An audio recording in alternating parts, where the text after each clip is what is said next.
Science کی تاریخ میں ایسے بے شمار تجربات کیے جا چکے ہیں جب جانوروں کے آرگنز کو انسانوں کے اندر ٹرانسپلانٹ کرنے کی کوشش کی گئی۔ ایسی ہی ایک کوشش ابھی برطانیہ کی ایک سرجیکل ٹیم نے کی ہے، جنہوں نے جون اور جولائی کے مہینوں میں 2 انسانوں کے اندر خنزیر کا دل ٹرانسپلانٹ کیا۔ اس ٹرانسپلانٹیشن کے بعد ان دونوں مریضوں کا انجام کیا ہوا، کیا وہ زندہ رہ پائے، یہ آپ کو ویڈیو میں آگے چل کر بتاؤں گی، کیونکہ ان دونوں مریضوں کا انجام آپ کو تبھی سمجھ میں آئے گا جب آپ اس آرگن ٹرانسپلانٹیشن کے بارے میں تھوڑی بہت انفارمیشن رکھتے ہوں گے کہ آخر کیا وجہ ہے کہ پچھلے 200 سالوں سے سرجنز اس سرجری کو کامیاب بنانے کی کوشش میں لگے ہیں، اور کیا انسانوں پر ایسے تجربات کر کے انسانی جان کو خطرے میں ڈالنا غیر قانونی نہیں ہے، اور کیا وجہ ہے کہ صرف سور کو ہی اس ٹرانسپلانٹیشن کے لیے استعمال کیا جا رہا ہے۔ ان تمام سوالوں کے جواب آپ کو اس ویڈیو میں ملنے والے ہیں، تو آپ نے اس ویڈیو کو اینڈ تک ضرور دیکھنا ہے۔ جانوروں کے اعضاء کو انسانوں کے اندر ٹرانسپلانٹ کرنے کے اس عمل کو زینو ٹرانسپلانٹیشن کہا جاتا ہے۔ زینو ٹرانسپلانٹیشن کا سب سے پہلا تجربہ 1838 میں کیا گیا، جب خنزیر کے آنکھ کے ایک حصے کو انسان کی آنکھ کے اندر ٹرانسپلانٹ کرنے کی کوشش کی گئی،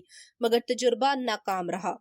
1838 سے لے کر 2022 تک بے شمار تجربات زینو ٹرانسپلانٹیشن کے نام پر کیے جاتے رہے، اور تمام تجربات کو بڑے پیمانے پر ناکامی کا سامنا کرنا پڑا۔ اللہ تعالیٰ نے انسانوں اور جانوروں کے اجسام کو مختلف بنایا ہے۔ بے شک بہت سے جانوروں کے آرگنز دیکھنے میں بالکل انسانوں کی طرح کے ہوتے ہیں، لیکن اللہ تعالیٰ نے انسانوں اور جانوروں کے آرگنز کو ان کی ڈیلی لائف، ان کی عادات اور ان کی باڈیز کے حساب سے ڈیزائن کیا ہے۔ اس لیے جب بھی کسی جانور کے آرگن کو انسان کے اندر ٹرانسپلانٹ کیا جاتا ہے تو انسان کا امیون سسٹم اس آرگن کو ایکسپٹ کرنے سے انکار کر دیتا ہے، اور فوراً سے ڈیٹیکٹ کر لیتا ہے کہ یہ آرگن اس باڈی کے لیے ڈیزائن ہی نہیں کیا گیا۔ یہاں تک کہ ہر انسان کی کڈنی بھی دوسرے انسان کے اندر ٹرانسپلانٹ نہیں کی جا سکتی۔ کڈنی ٹرانسپلانٹیشن کرنے سے پہلے دونوں انسانوں کے بلڈ گروپ اور ٹیشوز کا میچ ہونا ضروری ہے، کیونکہ اگر ٹیشوز میچ ہو جائیں تو امیون سسٹم کو کسی حد تک دھوکہ دیا جا سکتا ہے۔ لہٰذا امیون سسٹم زینو ٹرانسپلانٹیشن کے راستے کی سب سے بڑی رکاوٹ تھا، اور اس رکاوٹ کو دور کرنے کے لیے ریسرچرز نے نئی ترکیب نکالی۔ لہٰذا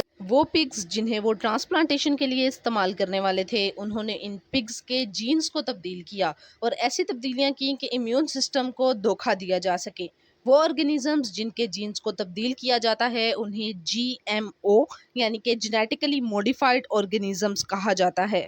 جنوری 2022 میں یونیورسٹی آف میری لینڈ اسکول آف میڈیسن کے ایک پاکستانی سرجن ڈاکٹر محمد محی الدین نے 57 سالہ ڈیوڈ بینٹ میں پگ کا ہارٹ ٹرانسپلانٹ کیا۔ ڈیوڈ بینٹ پچھلے 1 سال سے اپنے علاج کے لیے UMMC آ رہے تھے، اور ان کا دل کسی بھی وقت کام کرنا چھوڑ سکتا تھا، لہٰذا انہیں ہنگامی طور پر ایک ہارٹ ٹرانسپلانٹیشن کی ضرورت تھی۔ انہوں نے بہت سے میڈیکل سینٹرز کا وزٹ کیا، مگر سب کا کہنا تھا کہ ڈیوڈ بینٹ بہت بوڑھے اور کمزور ہو چکے ہیں، لہٰذا ان کا جسم کسی دوسرے انسان کے دل کو تسلیم نہیں کرے گا۔ ہر طرف سے انکار کے بعد اب ڈیوڈ بینٹ اپنے دل کے بند ہونے کا انتظار کر رہے تھے، جب UMMC کے سرجنز نے انہیں زینو ٹرانسپلانٹیشن کے ذریعے امید دلائی، لیکن سرجنز نے یہ بھی واضح کر دیا کہ اس میں بچنے کے چانسز بہت کم ہیں۔ ڈیوڈ بینٹ نے اس تجربے کے لیے رضامندی کا اظہار کیا، لہٰذا ریسرچرز نے اس ایکسپیریمنٹ کے لیے 1 سالہ سور لیا اور اسے جینیاتی طور پر تبدیل کیا اور اسے ایک GMO پگ بنایا۔ ریسرچرز نے اس خنزیر میں سے 4 جینز نکالے اور ڈیوڈ بینٹ سے ملتے جلتے 6 جینز انجیکٹ کیے تاکہ اس پگ کا دل ڈیوڈ بینٹ کے اندر سسٹین کر سکے۔ 7 جنوری 2022 جمعے کی رات 8 گھنٹے کے ایک لمبے آپریشن کے بعد سور کا دل ڈیوڈ بینٹ میں ٹرانسپلانٹ کر دیا گیا۔ دل تو کامیابی سے ٹرانسپلانٹ ہو گیا، مگر سب کو ڈیوڈ بینٹ کے ہوش میں آنے کا انتظار تھا۔ پیر کی رات ڈیوڈ بینٹ کو ہوش آ گیا، اور جیسے ہی ڈیوڈ بینٹ کو ہوش آیا تو یہ کارنامہ پوری دنیا میں پھیل گیا۔ میڈیکل سائنس سے منسلک لوگ شامے آنے بجانے لگے، پوری دنیا کے میڈیا نے اس خبر کو نشر کیا، بہت سے پاکستانی یوٹیوبرز نے بھی اس ٹاپک پر ویڈیوز بنائی۔ کچھ لوگوں کو یہ غلط فہمی ہو گئی کہ شاید دنیا میں پہلی بار کسی جانور کا آرگن انسان میں ٹرانسپلانٹ کیا گیا ہے، جبکہ ریسرچرز اور سرجنز اس بات پر خوش تھے کہ 200 سال سے سینکڑوں تجربات کے بعد آخر کار 2022 میں